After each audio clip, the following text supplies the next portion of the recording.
नितिन ही है। तुम ही आते हो। बाकी सब कहाँ है, सोते रहते हैं क्या? कितने की तो तबीयत खराब है ना। Good evening, good evening, good evening. खैर, हम लोग को पढ़ना जरूरी है, तो कोई आए ना आए, we will start our classes.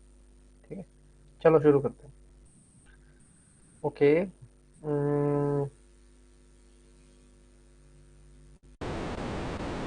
तो सबसे पहले जो देखो हम लोग टॉपिक आज पढ़ेंगे वो क्या पढ़ने वाले हैं हम लोग? Organic and inorganic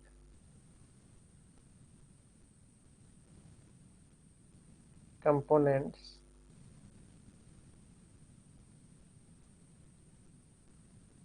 of soil. ठीक है, organic and inorganic component of soil पे हम चर्चा करेंगे। आज का जो टॉपिक रहेगा, ज्योति भी आ गया टाइम से आज। ठीक है, तो ऑर्गेनिक और इनऑर्गेनिक कंपोनेंट जब पढ़ रहे हैं तो हमको पता होना चाहिए कि जो प्लांट्स हैं obtain inorganic elements from the soil. सबसे पहला जरूरी चीज है कि जब प्लांट इनऑर्गेनिक कंपोनेंट सॉइल से ले रहा है, फ्रॉम सॉइल से, which serves as a natural medium for land plants. ठीक है, ये लैंड प्लांट्स के लिए नेचुरल मीडियम बन रहा है। तो उसी तरीके से जो सॉयल है वो भी क्या करेगा, लूज लेयर होता है उसमें जो कि कवर करता है पूरे अर्थ को। तो वो भी क्या करता है कि प्लांट्स जब मर जाते हैं तो उनमें से इनऑर्गेनिक एलिमेंट्स वो ले लेता है। क्लियर? तो सॉइल की जो क्वालिटी है वो एक मेजर डिटर्मिनेंट फैक्टर भी है कि सॉइल की क्वालिटी जो है वो किस चीज को बताएगी, क्लाइमेट के बारे में,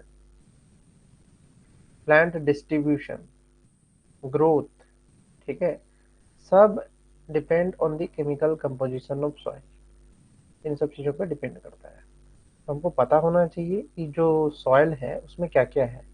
पहली बात तो उसमें माइक्रो ऑर्गेनिजम्स और मैक्रो ऑर्गेनिजम्स भी मौजूद हैं, जो कि 5% पे है।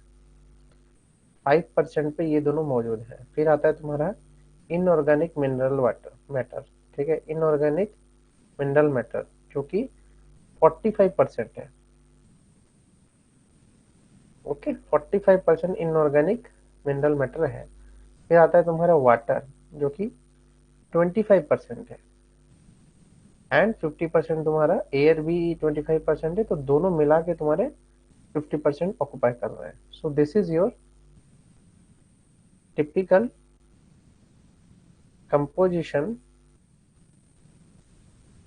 Of soil. ठीक है, तुमको ये सब क्वेश्चन कैसे देगा, सब स्टेटमेंट फॉर्म में है। ये सब क्वेश्चन जो है ना स्टेटमेंट फॉर्म में आएगा। स्टेटमेंट मतलब कैसे आएगा, 1 2 3 4 5 ऐसे स्टेटमेंट दिए होंगे और पूछा होगा इनमें से कौन करेक्ट है। क्लियर? लेकिन इतना समझ में आ रहा है? Good evening Jyoti, good evening. ये वाला पोर्शन समझ में आ रहा है? ब्लेसिंग ऑफ गॉड, चारवे, Neha, right? Blessing of God Neha ही है ना? हेलो नेहा, तुम ही हो ना नेहा? Blessing of God. अरे हाँ या ना तो बोलो। यस। अरे नितिन यस सर बोल रहे हो? अच्छा, नितिन, हाँ नितिन, हाँ। मैं इसकी बात कर रहा हूँ, ये जो ब्लेसिंग ऑफ गॉड है यही हो ना नेहा? Yes yes. आज तो मोबाइल मिल गया तुमको ना? चलो बढ़िया है भाई। देखो क्लासेस करो, ठीक है नेहा, क्लासेस करो। उसका बेनिफिट ये रहता है ना कि क्लासेस में कुछ चीजें जो होती हैं वो बहुत अच्छे से समझ में आती है। बाद में रिकॉर्डिंग देखते हो तो कुछ चीजें ग्रैब नहीं कर पाते हो। ठीक है, क्लासेस के टाइम में वो सब चीजें फायदा देता है तुमको। You may call me Jarvis. Actually में जारविस जो है वो आयरन मैन के जो सूट है उसका नाम है जारविस। ठीक है, और आयरन मैन मेरा पसंदीदा हीरो भी है। मैं तुमको जारविस नहीं बुला सकता हूँ, समझा? जारविस क्यों नहीं बुला सकता हूँ तुमको, क्योंकि आयरन मैन जो है मेरा फेवरेट हीरो है। और उसका कैरेक्टर जो है, उसका जो सूट है वो जारविस होता है। ठीक है, तो मैं ये नहीं भुला सकता हूँ तुमको। रॉबर्ट डाउन जूनियर जो है वो मेरा फेवरेट एक्टर है।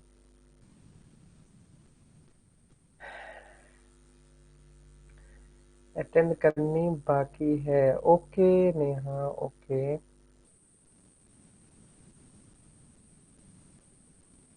चलो तुमको जारविस बुला ही देते हैं। तुम भी आयरन मैन बन जाओ। चलो ठीक है, क्लास करो अटेंड।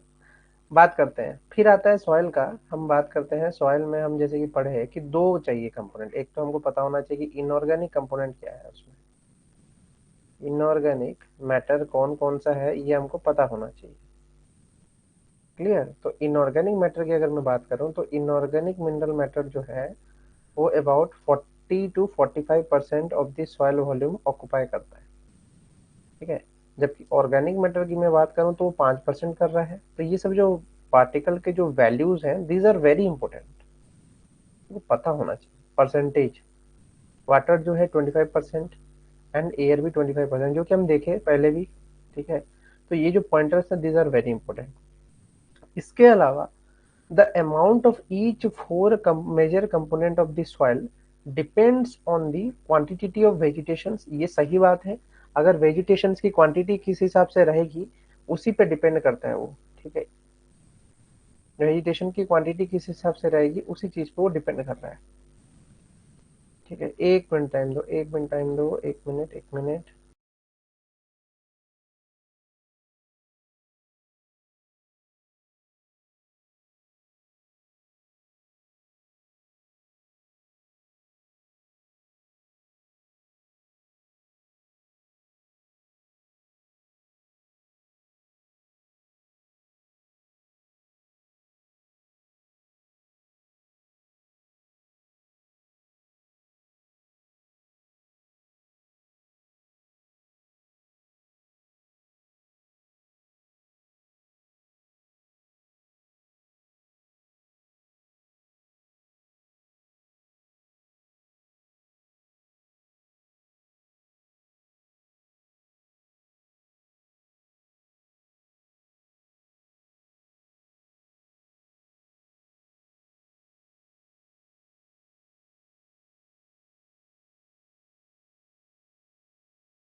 यहाँ पे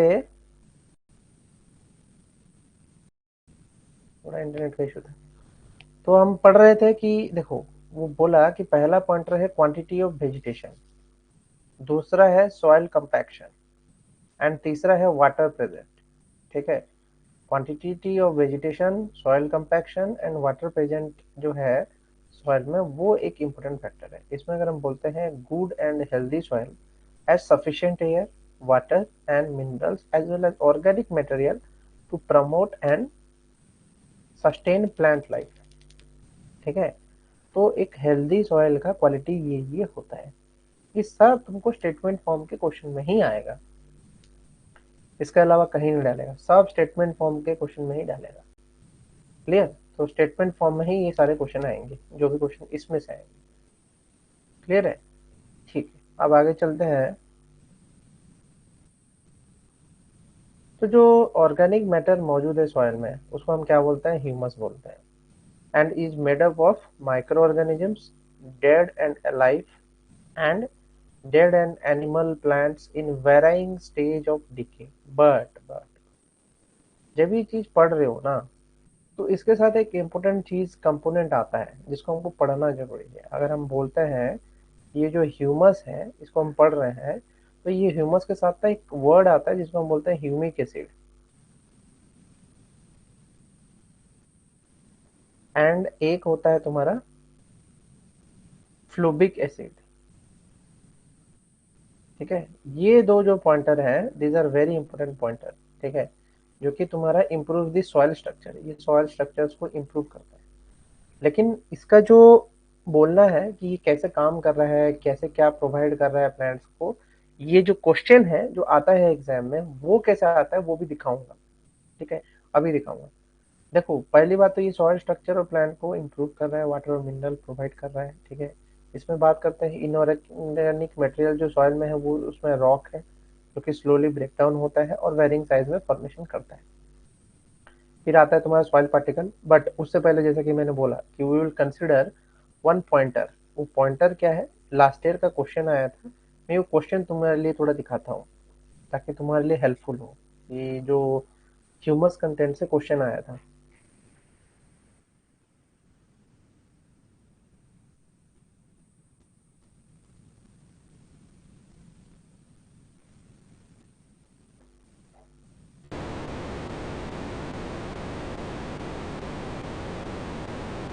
एक क्वेश्चन आया था that I will show you. ठीक है, क्वेश्चन देखो तो तुमको और थोड़ा आइडिया मिलेगा कि मैं क्या बताना चाहता हूँ।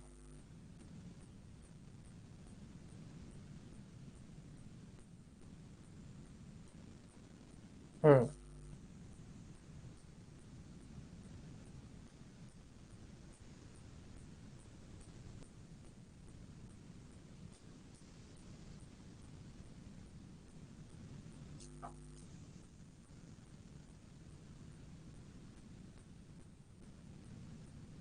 ठीक है, क्वेश्चन रीड हो रहा है तुमको? मैं थोड़ा क्वेश्चन रीड करवा देता हूँ तुम लोगों को जूम करके।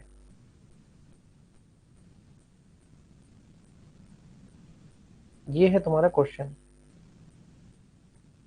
ठीक है, ये है तुम्हारा क्वेश्चन। क्लियर है, दिख रहा है? नेहा, ज्योति, नितिन, दिख रहा है तुम लोगों को?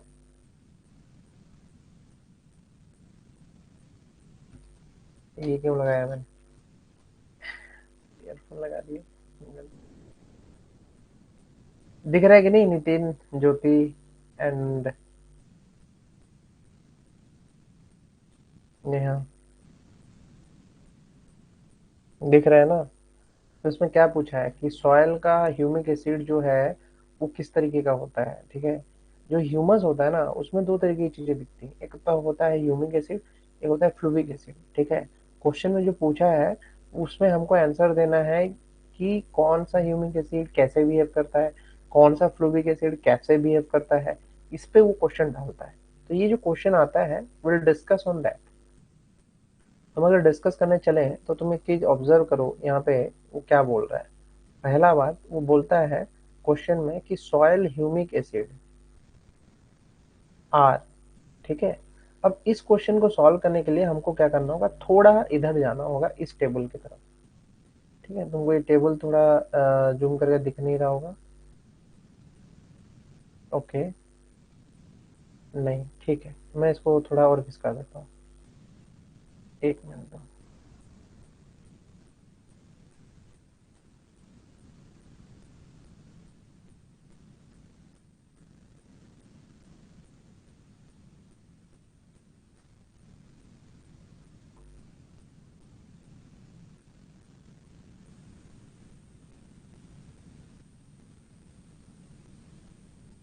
ठीक है, तुमको ये दिख रहा होगा, अब तो दिख रहा होगा क्लियर। इसमें कुछ ज्यादा है नहीं वैसे, पॉइंटर्स में बता दूंगा तुमको, इसमें कुछ ज्यादा है नहीं।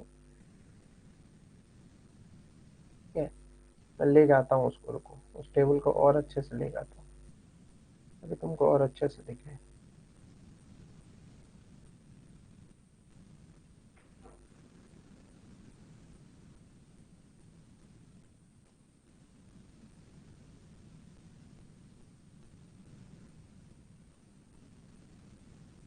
दिख रहा है? अब तो दिख रहा होगा, अब तो डेफिनेटली दिख रहा होगा।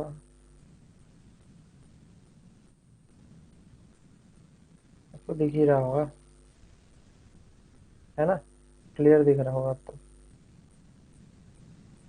ठीक है, ये वाला साइड वाला छोड़ दो। अब तुमको ये चीज दिख रहा होगा जो मैं दिखा रहा हूँ। ठीक है, देखो, अब देखो कितना बढ़िया तरीके से तुमको दिख रहा है। पहली बात, अगर हम बात करते हैं ह्यूमिक सब्सटेंसेस की, तो वो सब होते हैं पिगमेंटेड पॉलीमर्स के फॉर्म में। ठीक है, उसमें सबसे पहला आ रहा है फ्लूबिक एसिड, दूसरा आ रहा है ह्यूमिक एसिड, तीसरा आ रहा है ह्यूमिन। ठीक है, फ्लूबिक पॉलीमर में ये जो भी आ रहा है तो ये इस तरीके से फॉर्म में आ रहा है, फ्लूबिक एसिड, ह्यूमिक एसिड एंड ह्यूमिन। ठीक है, उसमें भी लाइट येलो कलर एक है, येलो ब्राउन कलर एक है, डार्क ब्राउन कलर एक है, ग्रे कलर एक है, ब्लैक कलर एक है। ठीक है, ये कलर है। क्या होता है कि लाइट येलो से जब इंक्रीज होता है इंटेंसिटी ऑफ कलर, तो वो ब्लैक की तरफ जा रहा है। फिर क्या हो रहा है कि इसमें इंक्रीज हो रहा है डिग्री ऑफ पॉलीमराइजेशन, मतलब क्या है कि जो मॉलिक्यूल है वो पास पास आ रहे हैं, उनमें पॉलीमराइजेशन हो रहा है। ठीक है, फिर क्या हो रहा है कि यहाँ पे फ्लूबिक एसिड जो होता है उसकी जो मॉलिकुलर वेट है बढ़ती जाती है जब तुम फ्लूविक एसिड से ह्यूमिन की तरफ जा रहे हो, मतलब फ्लूविक एसिड से ह्यूमिक एसिड की तरफ जा रहे हो, तो तुम्हारा मॉलिकुलर वेट भी इंक्रीज करेगा, कार्बन कंटेंट भी इंक्रीज करेगा। देखो 45% से 62% कार्बन कंटेंट इंक्रीज कर रहा है, 48% decrease in oxygen content to 30%। ठीक है, ये भी इंक्रीज कर रहा है। 1400 से लेके तुम्हारा 500 डिक्रीज इन एक्सचेंज एसिडिटी भी इंक्रीज कर रहा है। ठीक है, फिर आता है decrease in the degree of solubility, solubility भी डिक्रीज कर जाती है। ठीक है, ये जो प्रॉपर्टीज हैं इन पे क्वेश्चन आएगा। ठीक है, if you don't know the properties then you will be at a loss. तो तुमको ये प्रॉपर्टीज पता होना चाहिए, जो भी ये प्रॉपर्टीज है ये तुम्हारे एग्जाम में आएंगे, and you should know this properties. ठीक है, अब हम चलते हैं इन प्रॉपर्टीज पे पता करने के लिए। चलते हैं, इसको थोड़ा जूम आउट करते हैं। अब तुम्हारा जो इसमें दिया था क्वेश्चन, वो पूछा था कि सॉइल ह्यूमिक एसिड जो है वो तुम्हारा कैसे काम कर रहा है ना? तो इसमें दिया था कि ह्यूमिक एसिड जो है तुम्हारा, एक्चुअली में ह्यूमिक एसिड जो होता है वो एसिडिक कंडीशंस में इनसॉल्युबल होता है, मतलब लेस देन pH 2 में इनसॉल्युबल होता है, पर ग्रेटर ग्रेटर pH में वो सॉल्युबल होता है। ठीक है, लेकिन फ्लूविक एसिड जो होता है ये कुछ उसकी इंपॉर्टेंट प्रॉपर्टीज है, वो सभी पीएच में सॉल्युबिलिटी उसकी रहती है। ठीक है, तो अगर हम बात करें, हमको ह्यूमिक एसिड निकालना है, एसिड सॉल्यूशन डालो सॉइल में, ह्यूमिक एसिड बाहर आ जाएगा। फ्लोबिक एसिड उसके बाद जो बचेगा वो सब फ्लोबिक एसिड होंगे। ठीक है, जो कि yellow to yellowish brown in colour होंगे। फिर आता है ह्यूमिन, जो कि बिल्कुल ही सॉल्युबल नहीं होगा किसी पीएच में और किसी एल्कली में। तो ये बेसिक 3 डिफरेंसेस है, तुमको पढ़ना है जब एग्जाम पॉइंट ऑफ व्यू से अगर क्वेश्चन आ रहा है। ठीक है, ये सॉइल की कहानी, सॉइल ह्यूमिक एसिड, सॉइल की कहानी क्या उसमें मौजूद है। ह्यूमिक और फ्लूबिक एसिड होता है, ह्यूमिन भी होता है, तो उसमें क्या टेंडेंसी रहती है, किस तरीके से ऊपर नीचे दाएं बाएं आगे पीछे जो भी चेंजेस हो रहा है, that you should know for examination point of view. ठीक है, ये चीज क्लियर रहना चाहिए तुम्हारे दिमाग में। तो नेहा, ये चीज क्लियर हुआ या नहीं?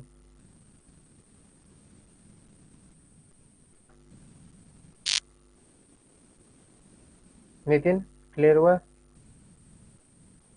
ह्यूमिन लेस पीएच में, फ्लूविक अंडर ऑल पीएच, ह्यूमिन जो है not soluble in any pH. Clear हुआ या नहीं ज्योति?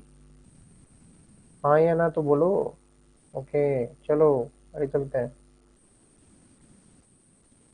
हम्म, फिर बात आती है कि देखो सॉइल पार्टिकल्स भी होते हैं सॉइल में, तो अलग अलग तरीके के पार्टिकल है। 0.1 से 2 mm, ठीक है, 0.22 से तुम्हारा 0.1 mm, ठीक है, और लेस देन 0.22 mm भी मौजूद है, जिसको हम क्ले बोलते हैं।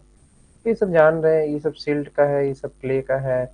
देखो, जब तुम 0.0002 लगा दो तो सिंपली याद रखना वो क्ले हो जाएगा, सबसे फाइनेस्ट पार्टिकल। ठीक है। और 0.022 0.1, ठीक है, सिल्ट हो जाएगा। तो ये सब याद रखने वाले पॉइंटर्स है, इनमें तो कुछ डिस्कस करना है ही नहीं। ठीक है। इसके बाद जो बहुत इंपॉर्टेंट टॉपिक है वो है तुम्हारा bio Jio chemical cycle. This is very important from examination point of view से, ये ज़्यादा इंपॉर्टेंट है।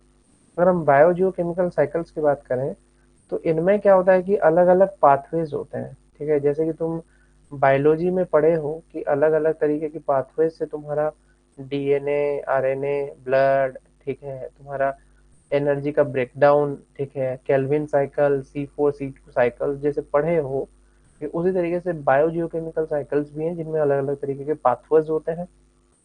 तो उनमें बायोटिक एंड एबायोटिक कंपोनेंट दोनों ही हैं। ठीक है।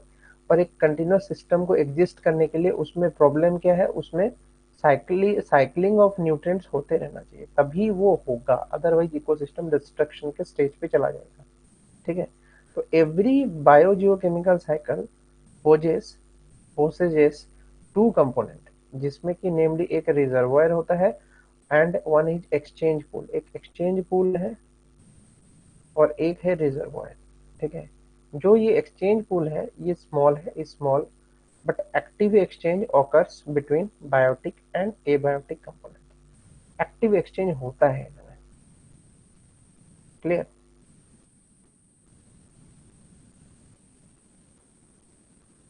ओके। तो दिस इज पॉसिबल कि बायोजियोकेमिकल साइकिल में ये चीज हो रहा है। For an ecosystem to exist इसमें कंटिन्यूस साइकिल ऑफ एलिमेंट्स हो रहा है, क्योंकि एसेंशियल है ही। तो हम पढ़ेंगे सबसे पहला जो साइकिल है वो पढ़ेंगे कार्बन साइकिल। ठीक है। हम पढ़ेंगे कार्बन साइकिल। तो कार्बन साइकिल तो तुम जान ही रहे हो, कार्बन साइकिल में क्या बात है। सबसे पहले आएगा फॉसिल फ्यूल। यहाँ पे आ रहा है नीचे सबसे पहले फॉसिल फ्यूल। ठीक है। तो फॉसिल फ्यूल का यूज, वो तो कार्बन है ही उसमें, फॉसिल फ्यूल का यूज कहाँ हुआ, इंडस्ट्रियल यूज होगा तुम्हारा, यहाँ पे इंडस्ट्रियल एमिशंस, एनिमल का रेस्पिरेशंस वगैरह हुआ, वेहिकुलर एमिशंस हुआ, वहां से वो जाके सीधा स्ट्रेट तुम्हारा कार्बन डाइऑक्साइड बन के एटमोसफेयर में घुस जाता है। ठीक है। एक तो वॉल्केनिक इरप्शन से भी कार्बन डाइऑक्साइड जाता है। हाँ, फिर बात आता है कि क्वेश्चन में पूछ देगा सर कि वॉल्केनिक इरप्शन के गैसेस का सीक्वेंस बताओ, ये पूछ देगा। तो हाईएस्ट जो होता है वो वाटर वेपर होता है, याद रखना। वॉल्केनिक इरप्शन से भी सबसे ज्यादा निकलने वाला जो है वो वाटर वेपर ही है। फिर आता है तुम्हारा कार्बन डाइऑक्साइड, सल्फर डाइऑक्साइड नहीं आता है। इसके बाद आएगा सल्फर डाइऑक्साइड, फिर तुम्हारा हाइड्रोजन सल्फाइड, फिर आगे बढ़ेगा। तो ये तीन जो है these are very basics, you should know this three. ठीक है। ये इन तीन का जो सीक्वेंस है वो तुमको याद होना चाहिए। क्लियर है? ये होने के बाद तुम्हारा आता है वेदरिंग, प्रॉपर वेदरिंग। ठीक है। अब वो वेदरिंग जो होता है, इसके बाद जो एटमॉस्फेरिक CO2 होता है उसको दो लोग खाते हैं। एक तो तुम्हारा वाटर में डिजोल्व हो रहा है, तुमको कल ही पढ़ाया था जो कार्बोनेट सिस्टम में, उसमें क्या होता है, मरीन फोटोसिंथेसिस जो ले लेता है कार्बन को अपने अंदर में, बाइकार्बोनेट बना के फिर तुम्हारा ऑर्गेनिजम्स जो है वो तो ग्रो कर रहे हैं, प्लांट्स भी तो मौजूद है पानी के अंदर, फाइटोप्लैंक्टन्स, वो कार्बन डाइऑक्साइड लेंगे क्योंकि उनको तो फोटोसिंथेसिस करना ही है, तो कार्बन डाइऑक्साइड उनके लिए जरूरी है। ठीक है। उसके बाद एल्गी भी होता है, ब्लू ग्रीन एल्गी। ठीक है। वो भी फोटोसिंथेसिस करता है, BGA, ब्लू ग्रीन एल्गी। ठीक है। उसके बाद dead marine and animals and plants भी होते हैं। ठीक है। ये सब जो है ये वेदरिंग होगा और मिनरल कार्बन बनाएगा। देन मिनरल कार्बन लीच करके सेडिमेंट बनाएंगे। ठीक है। बट ये जो मिनरल कार्बन है ये प्लांट को अपटेक करता है। प्लांट अपटेक करके इसमें क्या करता है, रूट्स में जाके वो रेस्पिरेशन कर रहा है, रूट्स में रेस्पिरेशन हो रहा है। क्लियर? तो ये सब जो है ये मरीन डिपॉजिट्स के फॉर्म में डिपॉजिट हो जाएंगे, ये मरीन डिपॉजिट्स बनाएंगे। मरीन डिपॉजिट्स अगर एक बार डेथ हो जाएगा तो कैल्शियम कार्बोनेट के रूप में ये डिपॉजिट हो जाएंगे, जितने भी डेड ऑर्गेनिजम्स हैं प्लांट्स के, जो कि फिर कोरल रीफ्स बनाते हैं। ठीक है। वैसे तो जब डिपॉजिट हो जाते हैं तो उनको सेडिमेंट्स में भी कन्वर्ट हो जाते हैं, वो एक तरीके से सेडिमेंट्स ही बन जाते हैं, जो कि सेडिमेंट्री रॉक का रूप ले लेता है बाद में जाके। तो ये एक तरीके से साइकिल है दैट यू शुड नो। ठीक है, किस तरीके से कार्बन साइकिल काम कर रहा है। ठीक है, पहले तुमको इतना ऐसा नहीं बताया होगा किसी ने कि इस तरीके से हो रहा है। मिनरल लीचिंग, मेरिन फोटोसिंथेसिस, एक छोटा सा हल्का सा सरफेस वाला बता के निकल जाता है, मरीन का नहीं बताता है बहुत लोग। ठीक है, तो मरीन वाला जो साइकिल है वो थोड़ा इंपॉर्टेंट है, उस पर ध्यान देने की जरूरत है। क्लियर। अब देखो इसका जब राइटिंग पार्ट में जाएंगे तो इसमें क्या दिया है कि it begins with fixing the carbon in a biological system. सबसे पहली बात, capturing the solar energy by the process of photosynthesis that we know. पहला, एनिमल क्या करता है, रेस्पिरेशन के थ्रू से उसको रिलीज करता है CO2 back to the atmosphere. ठीक है, तो ये हुआ तुम्हारा सिंक, ये हुआ तुम्हारा सोर्स। Sink, source. ठीक है, फिर हो रहा है तुम्हारा death of decay plants and animals. ठीक है, डेथ हो रहा है plants and animals. Sir please repeat. कौन सा रिपीट? अरे उस तुम रिपीट करने की जरूरत ही नहीं है ना, तुम रिकॉर्डेड तो देख सकते हो, जो कि क्या ही रिपीट करो उसमें। कौन सा पोर्शन रिपीट करूं, तुम तो देख ही सकते हो उसको वापस रिकॉर्डिंग में। जब रिकॉर्डिंग पढ़ोगे ही तो उसमें तो दिखेगा ही ये चीज। ठीक है, तुमको दिखेगा ही ये चीज, रिपीट करने की जरूरत ही नहीं है। क्लियर। तो देखो इसमें बोलता है कि death of decay plant animal जो है रिटर्न कर रहे हैं सॉइल का, सॉइल को bye the process of decomposers, जो कि इसको तोड़ते हैं, किसको, डिके करते हैं प्लांट एनिमल। लिटर वगैरह जो होता है वो खत्म हो जाता है, सॉइल में कन्वर्ट हो जाता है, तो उसमें से भी कार्बन रिलीज होता है। तो ये क्या है, अगेन तुम्हारा सिंक, ये सिंक है। ठीक है, कार्बन डाइऑक्साइड जो है कार्बन है वो सिंक बन रहा है, सिंक खत्म हो रहा है। ठीक है, microorganisms play important role in crucial role in carbon cycle by meditating the number of biochemical reactions. ये भी सही बात है, बायोकेमिकल रिएक्शंस बना रहे हैं। ठीक है, तो ये सोर्स बनेगा अगेन। क्लियर, ये सब होगा। अब आता है टाइप ऑफ फ्यूल। ठीक है, फ्यूल के टाइप्स, पिट, बिटुमिनस, कोल, बिटुमिनस कोल, एंथ्रासाइट। ठीक है, अब ये क्या पढ़ा रहा हूँ, ये क्यों इंपॉर्टेंट है, what is the important of this. ठीक है, इसमें तुमको कुछ चीजें जानने की जरूरत है कि जैसे कि अलग अलग कोल टाइप्स के बारे में तुमको यहाँ दिखा रहा हूँ। ठीक है, तो ये कोल का ना तुम्हारे ये चीज जरूरी है कि इसमें फिक्स्ड कार्बन कितना है। जिसका जितना ज्यादा फिक्स्ड कार्बन होता है वो उतना अच्छे से जलता है। ठीक है, देखो वोलेटाइल मैटर, मॉइस्चर कंटेंट और आयस जो है ये बर्निंग नहीं कराते हैं, these are not a burning tendency. ये सब बर्निंग में हेल्प नहीं कर रहे हैं, ये सब बर्निंग को नहीं होने देंगे। कौन, एस कंटेंट हुआ, मॉइस्चर कंटेंट हुआ या वोलेटाइल कंटेंट हुआ। बट जलने कौन देगा तुमको, फिक्स्ड कार्बन देगा। तो यू शुड नो कि how much carbon is present in a different types of coals. इसलिए ये वाला पॉइंटर लेके आया हूं, क्योंकि ये कार्बन साइकिल का ही पार्ट है तुम्हारा। ठीक है, ऑल्दो ये एनर्जी वाला टॉपिक में है बट ये कार्बन साइकिल का पार्ट है, इसलिए इसको कार्बन साइकिल में ही दिखा रहा हूँ कि फिक्स्ड कार्बन किसका सबसे ज्यादा है। कल क्वेश्चन में पूछ दिया कि फिक्स्ड कार्बन किसका सबसे ज्यादा है, तुमको नहीं आएगा तो वो डिफिकल्ट है। ठीक है, यू शुड नो कि कितना फिक्स्ड कार्बन वहाँ पे किस तरीके से मौजूद है, ताकि तुम्हारा जो आंसर आए वो सही है। ठीक है, देखो फिर उसमें भी बोला है कि कुछ कुछ पोर्शंस जो हैं टिपिकली इंडस्ट्रियल स्ट्रीम में कोल के फॉर्म में यूज होता है, कुछ तुम्हारा कुकिंग कोल के फॉर्म में यूज होता है। ठीक है, तो ये सब पता होना चाहिए तुमको कौन किस में यूज हो रहा है। ठीक है, फिर बात आता है कि जो majority of organic contaminants, xenobiotics, are degraded by micro organism to release carbon back into the soil, back into the soil. ठीक है, ये एक तो ऑर्गेनिक कंटामिनेंट है, दूसरा है जेनोबायोटिक्स।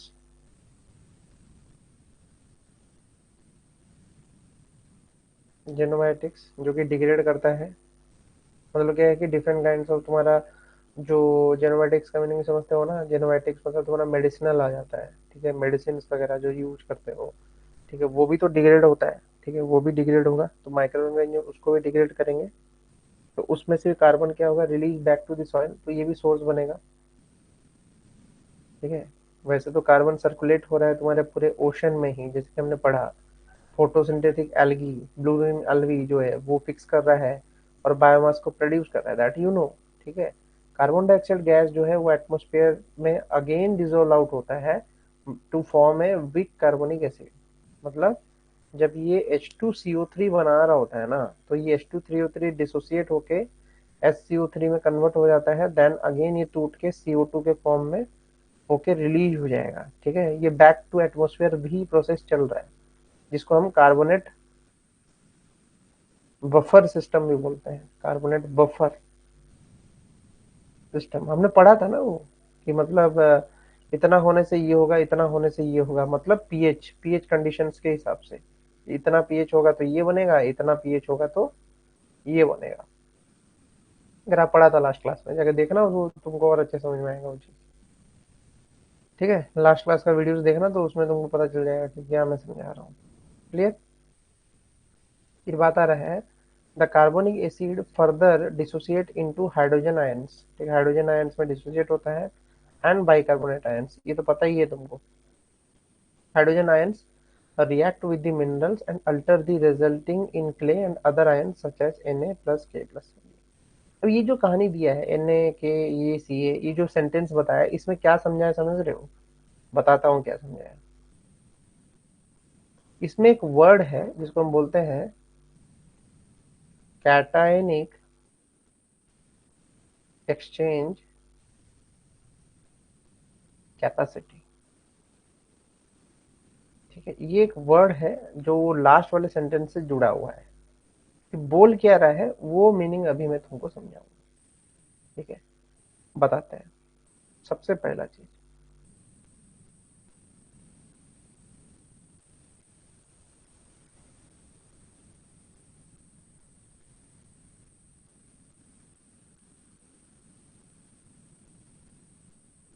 कि क्या बना रहा हूं मैं, तो बताएगा मेरे को। मैंने क्या बनाया? ये जो बनाया है, मैंने क्या बनाया है? बताओ। जो बनाया मैंने, ये क्या बनाया मैंने?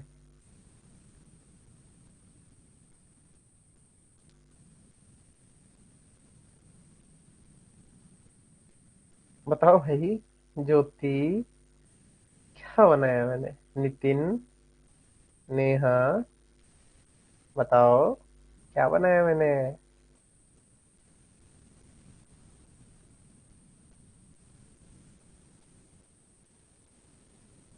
प्लांट। ओके। और कोई कुछ बोलेगा क्या बनाया मैंने?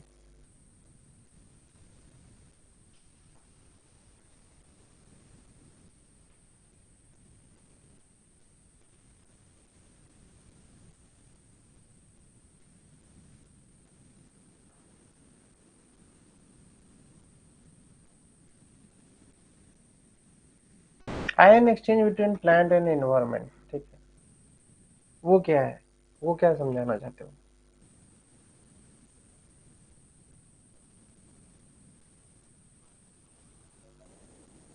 वो कैसे होता है? वो कैसे होता है? समझ, समझाएंगे शायद।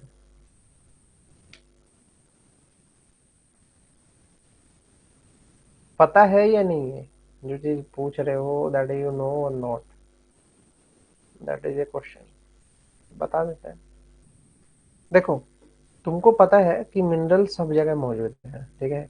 और यहाँ पे भी ये जो होगा, ये एक सरफेस के नीचे होगा जिसमें सॉइल होगा। ठीक है? अभी हमने पढ़ा कि सॉइल का जो पार्टिकल्स है उसमें क्ले होता है। ठीक है। और क्ले क्या होता है? हाईली नेगेटिव पार्टिकल्स होते हैं। क्ले हाईली नेगेटिव पार्टिकल्स होता है, मतलब इनमें नेगेटिव चार्ज होता है। नेगेटिव चार्ज मौजूद होता है क्ले में। तो एक नेगेटिवली चार्ज्ड सॉइल की कैपेबिलिटी क्या होगी? वो हमेशा पॉजिटिव आयंस को होल्ड करके रखेगा, जिसमें कि वो सोडियम, पोटेशियम, मैग्नीशियम,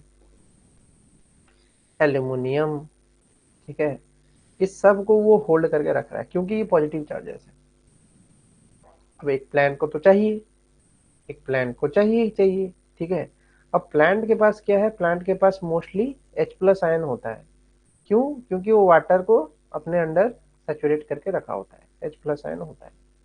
तो ये जो H+ आयन होता है, ये H+ आयन इससे सब्स्टिट्यूट कर लेता है, एक्सचेंज कर लेता है। जैसे कि मैग्नीशियम में उसका 2+ चार्ज है, तो ये 2+ चार्ज को रिप्लेस करने के लिए 2H+ आयन आ जाएंगे। कहाँ से?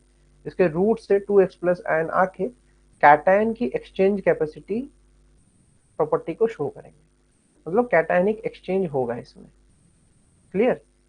तो कहीं पे अगर कैटायनिक एक्सचेंज होगा तो उससे क्या होगा कि तुम्हारा एक्सचेंज प्रोसेस शुरू होगा। तो वाटर से जैसे H+ आयन डिसोसिएट होके आके ये चीज कर रहा है, उसी वर्ड को वो समझा रहा था पहले वाले सेंटेंस में। लास्ट सेंटेंस उसी को समझा रहा था। ओके, ये कहानी था। लेकिन इसके अलावा भी कार्बन जो है वो कहाँ कहाँ और दिखता है, वो चीज जानने की जरूरत है। तो अगर हम बात करें कोल, ठीक है, तुम कोल्स पढ़ रहे हो अभी, तो कोल्स तो मरीन ऑर्गेनिज्म के प्रेसिपिटेट जैसे कि कैल्शियम और बाइकार्बोनेट्स से ही बना है, ठीक है, इनके डिपॉजिट से ही वो बना हुआ है, ठीक है।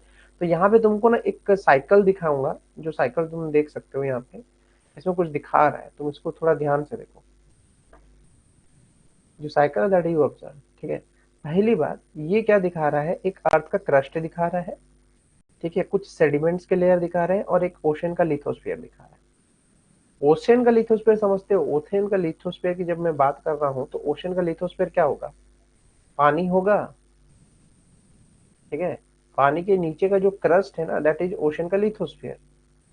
इसी स्फीयर की वो बात कर रहा है। तो अगर हम बात कर रहे हैं ओशन में कार्बोनेट के फॉर्म में कौन रह रहा है, कार्बन जो है कार्बोनेट के फॉर्म में रह रहा है, ठीक है। जब हमने एक चीज समझना है कि ओशन की जो डेंसिटी है वो ज्यादा है, कितनी होती है, 2.9 ग्राम पर सीसी, और कंटिनेंट की होती है 2.7 ग्राम पर सीसी, ठीक है। मतलब इसकी डेंसिटी है, जो हमारे पृथ्वी में वाटर की, वाटर वाले क्रस्ट की डेंसिटी अलग होती है तुम्हारे कंटिनेंटल क्रस्ट की डेंसिटी से। जिसकी डेंसिटी ज्यादा, वो हल्के डेंसिटी वाले के अंदर घुस जाएगा, ठीक है। तो ओशन की डेंसिटी ज्यादा होने की वजह से वो सबडक्ट कर जाती है, ठीक है, वो नीचे चली जाती है कंटिनेंट के नीचे। तो क्योंकि कंटिनेंट के नीचे जाएगा तो क्या होगा, मेंटल तक छुएगा, मेंटल तक पोर्शन जाएगा। तो मेंटल तक जाएगा तो क्या होगा कि ये जो ओशन का क्रस्ट है वो काफी ठंडा होगा। जब से ही वो मेंटल में जाएगा, वो वहां का जितना भी मोल्टेन लावा है उसको ठंडा करने की कोशिश करेगा। अब तुम जैसे ही गर्म सरफेस पे पानी फेंक देते हो, क्या होता है, स्टीम निकलना शुरू हो जाता है। तो यहाँ से स्टीम निकलना शुरू हो जाएगा। वो जो स्टीम निकलेगा वो वॉल्केनिक इरप्शन के फॉर्म में ऐसे धुआं धुआं बना के, धुआं धुआं बना के, धुआं धुआं बना के निकलेगा। तो वही कार्बन डाइऑक्साइड वॉल्केनिक इरप्शन के फॉर्म में निकल रहा है। यही जो मरीन सेडिमेंट है वही जाके तुम्हारा क्या, यहाँ पे सबडक्ट होके वही लावा से गर्म होके फिर कार्बन डाइऑक्साइड के फॉर्म में रिलीज आउट हो रहा है। ये चीज तुमको पता होना चाहिए कि अर्थ का जो क्रस्ट है उसमें भी ऑक्सीजन मौजूद है, ऑक्सीजन एलिमेंट जो है उसमें भी मौजूद है। तो ये कार्बन डाइऑक्साइड यहाँ से ऐसे ही बन के आ रहा है। तुमको क्या लग रहा है कार्बन डाइऑक्साइड कहीं हवा से बन के आ रहा है? नहीं, यही प्रोसेस चल रहा है, यही साइकिल है। ये जो मरीन सेडिमेंट डिपोजिटेड है वो अंदर जाके सबडक्ट होके गर्म होके वेपराइज होके बाहर आ रहा है, ठीक है। ये चीज समझ में?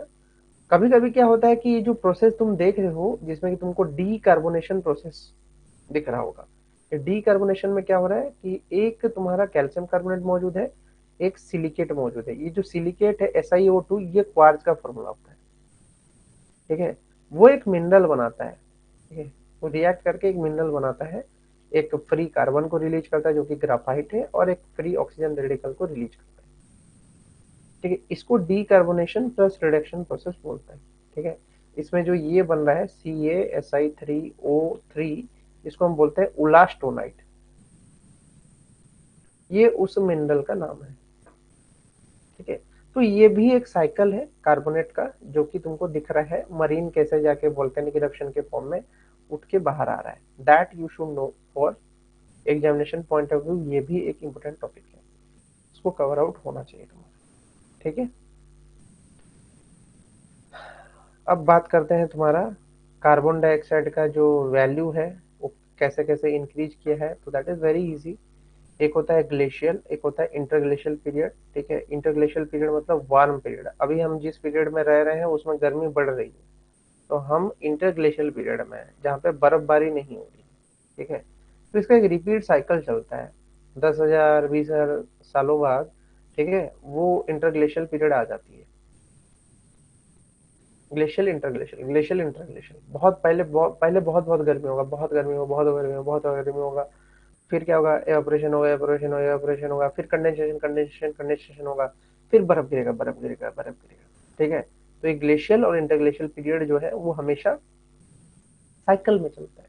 ठीक है, लेकिन ये ग्लेशियल और इंटरग्लेशियल पीरियड के चक्कर में हमने क्या किया है, हमने एटमॉस्फेयर को इतना डिस्ट्रक्ट कर दिया है कि जो कार्बन डाइऑक्साइड है वो एटमॉस्फेयर में बढ़ने लगा है। पहले के जमाने के जो कार्बन डाइऑक्साइड होते थे शुरू में 8 लाख साल पहले, 8 लाख साल पहले कितना था, 200 ppm था बस। ठीक है, आज के डेट में देख रहे हो 412.5 ppm, 2020 का एवरेज है भाई। कितना ज्यादा है, सोचो। एकदम डबल कर दिया है हमने, इसके कंसंट्रेशन को डबल कर दिया है। ठीक है, एटमॉस्फेयर में। तो this is creating imbalance in the atmosphere, जिसके वजह से तुम अलग अलग तरीके के क्लाइमेट चेंजिंग फेनोमेना दिख रहा है। क्लाइमेट चेंज जो है इसी वजह से हो रहा है। ठीक है, क्योंकि प्रिस्टीन अर्थ का जो कंपोजिशन था, जिसमें तुम्हारा एयर का जो कंसंट्रेशन जिस वजह से जितना था, उसमें बदलाव आने की वजह से ये कंडीशंस क्रिएट हो रहे हैं, जो कि डेंजरस है ऑब्वियसली, जो कि ठीक नहीं है हमारे लिए। तो ये चीज हमको पता होना चाहिए। क्लियर। अब आते हैं तुम्हारे नेक्स्ट साइकिल, जिसको हम बोल रहे हैं ऑक्सीजन साइकिल। ये तो बहुत ही आसान है। रॉक वेदरिंग होगा, जैसे कि मैं अभी पढ़ाया ना तुमको, क्वार्ज। ठीक है, वो किसी रॉक में मौजूद होगा, उसका फॉर्मूला क्या है, SiO2। ठीक है, उसी तरीके से एक और रॉक पढ़ाया है जिसको हम बोलते हैं फ्लेडस्पार। ठीक है, जिसका कंपोजिशन क्या होता है, CaNaKSi3O8। ठीक है, इसमें भी तुम्हारा ऑक्सीजन मौजूद है।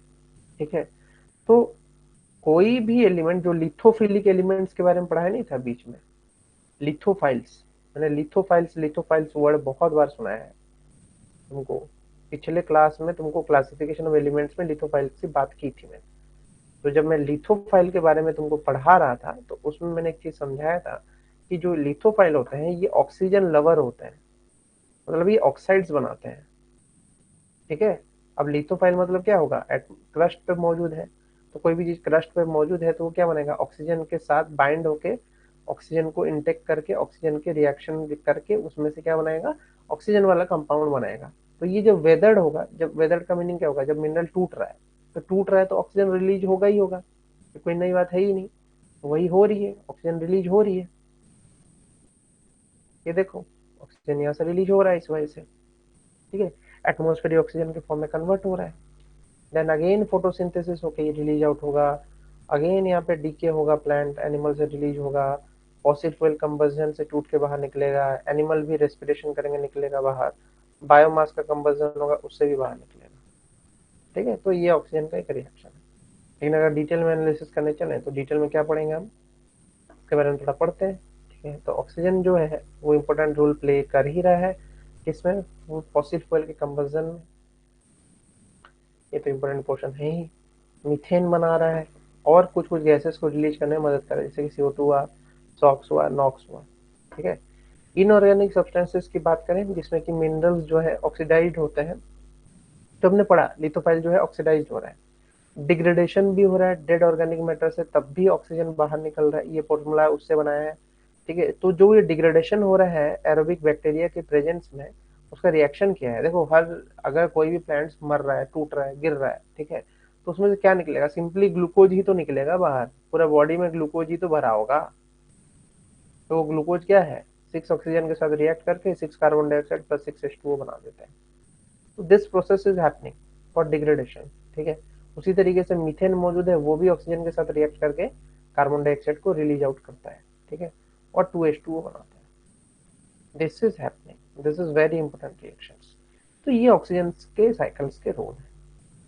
फिर बात आ रहा है तुम्हारा कि एरोबिक बैक्टीरिया जो है वो तो डिग्रेडेशन कर ही रहा है, इसके साथ केमिकल वेदरिंग भी जो है वो तुम्हारा ऑक्सीजन को एटमॉस्फेयर में रिलीज करने में मदद कर रही है। ठीक है, इसके अलावा जो ऑक्सीजन का रोल है वो तुम्हारा स्ट्रेटोस्फीयर में भी है, स्ट्रेटोस्फीयर में भी है। ठीक है, अब इस रिएक्शंस को मैं थोड़ा जूम करके तुमको दिखाता हूँ कि क्या है ये। Let me show you.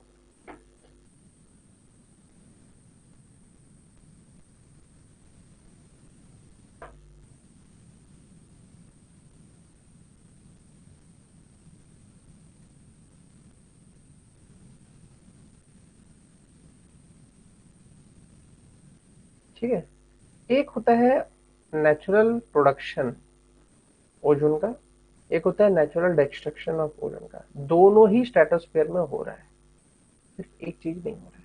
एक चीज बताओ, ऑक्सीजन में क्या है, ओ ओ डबल बॉन्ड होगा, जबकि ओजोन में क्या होगा, ट्रिपल बॉन्ड होगा। ठीक है, O3 की अगर हम बात करें तो इसमें ट्रिपल बॉन्ड होगा। ठीक है, और इसमें डबल बॉन्ड है, किसमें, ऑक्सीजन में डबल बॉन्ड है, O3 में ट्रिपल बॉन्ड है। तो ट्रिपल बॉन्ड को तोड़ना आसान है as compare to double bond. क्यों? क्योंकि उसमें एक पाई एक सिग्मा बॉन्ड है। ठीक है, तो इसमें जो यूवी लाइट यूज होता है, सपोज करो कि यूवी लाइट इसमें जो यूज हो रहा है, इसमें जो यूवी लाइट यूज हो रहा है और इसमें जो यूवी लाइट यूज हो रहा है वो अलग अलग चीजें हो रही है। इसमें यूवी सी हो रहा है, इसमें यूवी बी हो रहा है। यूवी ए तो तुम्हारा एटमॉस्फेयर से बाहर निकल के अर्थ के सरफेस पे पहुंच जाता है। ठीक है, स्ट्रेटोस्फेयर में ये चीज कंसेप्ट पढ़ाया था तुमको। ठीक है, और यूवीसी क्यों यहाँ पे ऑक्सीजन को तोड़ेगा, क्योंकि यूवीसी की एनर्जी जो होती है वो कम होती है, एनर्जी ज्यादा होती है, उसकी वेवलेंथ कम होती है, यूवीबी की उससे थोड़ी ज्यादा होती है। तो ये जो कंसेप्ट है ये क्लियर रखना दिमाग में, ये ओजोन बनाने के काम में भी ऑक्सीजन तुम्हारा इस्तेमाल हो रहा है, इसलिए ये रिएक्शन पढ़ा है।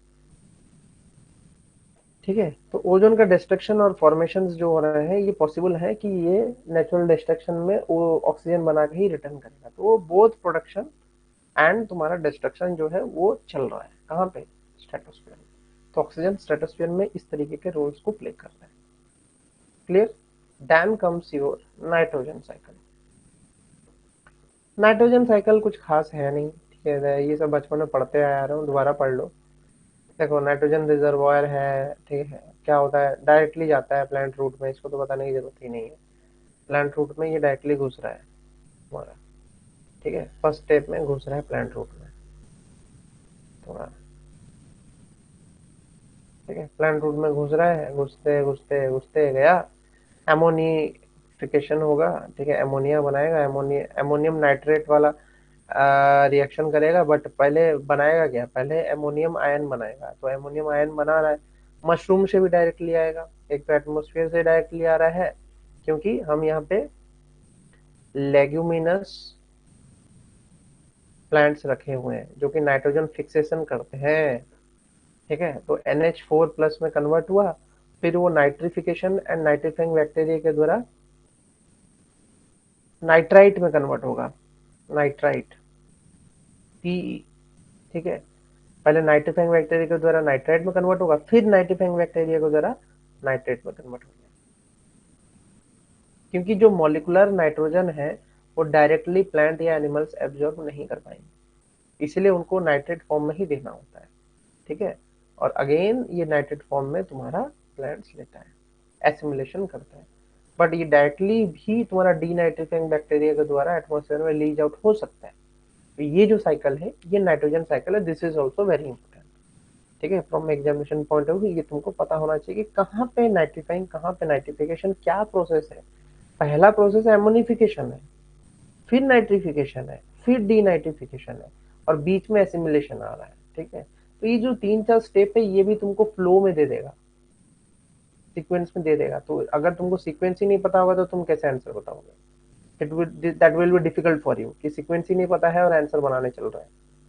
ठीक है, तो उस चीज का ध्यान देना कि सीक्वेंस क्या है। तो इसके भी पॉइंटर्स हैं, जैसे कि हम जान रहे हैं कि ऑर्गेनिक इनऑर्गेनिक फॉर्म में मौजूद है। ठीक है, एमोनियम और नाइट्रेट के फॉर्म में, नाइट्रोजन जो है हाईली इंटरचेंजेबल कंपाउंड है, hence undergoes transformation from one oxidation state to another very easily. ठीक है, 8 electrons and 16 ATP are required to break a triple bond between two dinitrogen NO2. देखो कितना energy चाहिए triple bond को break करने के लिए, कितना एनर्जी चाहिए, बहुत सारी एनर्जी चाहिए, 16 एटीपी, मतलब इतना एनर्जी चाहिए इसको। ठीक है, फिर क्या आता है कि लाइटनिंग और certain industrial processes also break down dinitrogen into biologically available nitrogen. Biologically available nitrogen को बनाने के लिए डाई नाइट्रोजन को तोड़ने की जरूरत है। तो इसको कैसे तोड़ा जाता है, ये एक स्टेप्स है, तुम देख सकते हो। एमोनिया के फॉर्म में इसको कन्वर्ट कर रहा है, ठीक है, पीएच ऐसा बना के। तो ये जो नाइट्रोजन फिक्सेशन हो रहा है, ये किसके द्वारा हो रहा है, राइजोबियम रूट्स जो मौजूद है तुम्हारे लेगुमिनस प्लांट में, उसके वजह से हो रहा है। ठीक है, वो इस तरीके से तोड़ रहे हैं, तुमको ये रिएक्शन दिख रहा होगा, डाई नाइट्रोजन ऐसे टूट रहा है। फिर नाइट्रेट कैसे डिजोल्व हो रहा है, कैसे लीज्ड आउट हो रहा है, बायोलॉजिकल नाइट्रोजन कैसे रिटर्न हो रहा है एटमोस्फेयर में bye the process of denitrification, you should no it. ठीक है, कि नाइट्रेट जब डाई नाइट्रोजन में कन्वर्ट होता है अंडर एनएरोबिक कंडीशंस, ये एनएरोबिक बैक्टीरिया होंगे, डाइनाइट्रिफिंग बैक्टीरिया एनएरोबिक बैक्टीरिया होंगे। ठीक है, नाइट्रिफिंग बैक्टीरिया एरोबिक बैक्टीरिया होंगे। तो ये सब पता होना चाहिए कि कौन कहाँ पे किस तरीके से लाई करेगा, तुम्हारा जो सीक्वेंस बनेगा वो कैसा बनेगा, अदरवाइज तुम्हारा गलती होगा ही होगा। ठीक है, डीनाइट्रिफिकेशन बैक्टीरिया जो है उनके, जिसमें जैसे नाम बता दें, बैसिलस है, पैराकोकस है, सुडोमोनाज है। सुडोमोनाज तो बहुत फेमस है, सब जान रहे हो। ठीक है, ये सब पता होना चाहिए, नाइट्रोफिंग एंड डीनाइट्रोफिंग बैक्टीरिया के कौन कौन से एग्जांपल्स, क्या क्या एग्जांपल्स हैं। प्लांट जो है अमोनियम अपटेक कर रहा है नाइट्रेट के फॉर्म में, ये सब बताने की जरूरत नहीं है, और क्या क्या सॉइल मिक्सचर्स में मौजूद है, दैट यू नो। ठीक है, अब इसके बाद जो आता है तुम्हारा सबसे स्लोएस्ट साइकिल, अगर बोले स्लोएस्ट साइकिल है भाई, स्लोएस्ट साइकिल है, मतलब बहुत हजार हजार साल लग जाते हैं इसको बनने में, तो फॉस्फेट वाला साइकिल। ठीक है, एनिमल मैन्योर, एनिमल मैन्योर मतलब काउ डंग हुआ। ठीक है, और तुम्हारा गुआना डिपोजिट्स, गुआनो डिपोजिट्स जो कि तुम्हारा बर्ड्स, बर्ड्स देखते हो ना, बर्ड्स जब अपना एक्सक्रिएटा निकालते हैं बाहर, तो वो कहीं कहीं ना छाप छोड़ देता है, तुमने देखा होगा। बर्ड्स जब एक्सक्रिएटा निकालते हैं और ऊपर से हम पानी मारते हैं, तो उसी बीच में ना एक दाग क्रिएट हो जाता है, किस पे, उसी पे, तुम्हारे उस सरफेस पे। तो वो डिपॉजिट क्या हो रहा है, वो फॉस्फोरस डिपॉजिट हो रहा है, फॉस्फेट डिपॉजिट हो रहा है। ठीक है, दोज आर गुआना डिपॉजिट्स। ठीक है, तो इसी तरीके से प्लांट रेजिड्यू भी दे रहा है क्या, ऑर्गेनिक फॉस्फोरस देगा। ऑर्गेनिक फॉस्फोरस क्या होगा, मिनरलाइज होके तुम्हारा H2PO4, H2PO4 माइनस और HPO4 माइनस, 2 माइनस। ठीक है, ये बना रहा है। ठीक है, फिर क्या हो रहा है कि ये अगेन इमोबलाइजेशन होकर ऑर्गेनिक फॉस्फोरस बनाएगा, प्रिसिपिटेशन होके फिर calcium phosphorus, iron phosphorus, manganese phosphorus ऐसे बनाते हैं। डी एजोशन एजोशन होता है, मिनरल्स लेते हैं इसको। ठीक है, फिर प्राइमरली मिनरल्स जो बनता है वो एपाटाइट बनता है, एपाटाइट बनता है। ठीक है, तो एपाटाइट एक मिनरल है जिसमें फॉस्फोरस मौजूद है, तो दैट यू शुड नो कि एपाटाइट ही एक मिनरल है जिसमें फॉस्फोरस मोस्टली दिख रहा है हमको इन फॉस्फेट फॉर्म। ठीक है, तो उसमें से वो तुम्हारा मिनरल डिपॉजिट हुआ, इनऑर्गेनिक डिपॉजिट हुआ, बाकी ऑर्गेनिक तो भाई भरा पड़ा है। वाना deposits, animal manure, plant residues, ये सब तुम्हारा वाना डिपॉजिट्स जो भी है ये सब ऑर्गेनिक है। वो जो तुम्हारा एपेटाइट है दैट इज इनऑर्गेनिक। ठीक है, ये चीज क्लियर रखना दिमाग में, ताकि इस तरह के क्वेश्चन आएंगे तो फॉस्फोरस साइकिल कह रहे हैं बता सकूं। और सबसे स्लोएस्ट साइकिल भी यही है।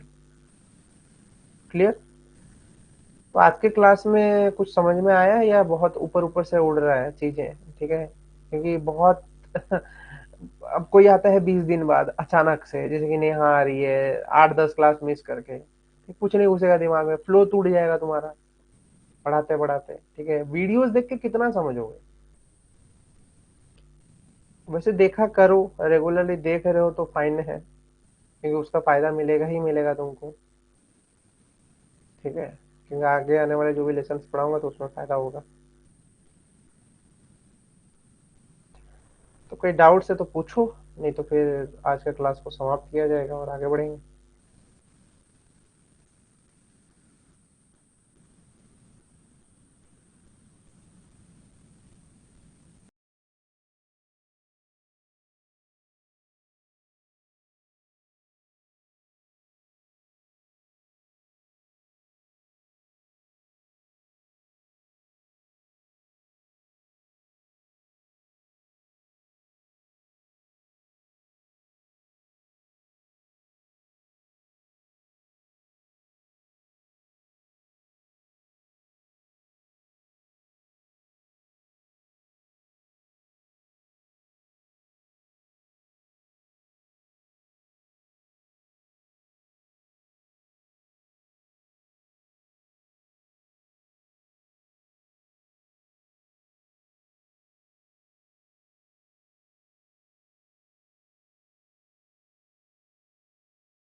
ओके ठीक है, तो क्लास को स्टॉप किया जाए। Nitin and Jyoti, good night, see you in the next class.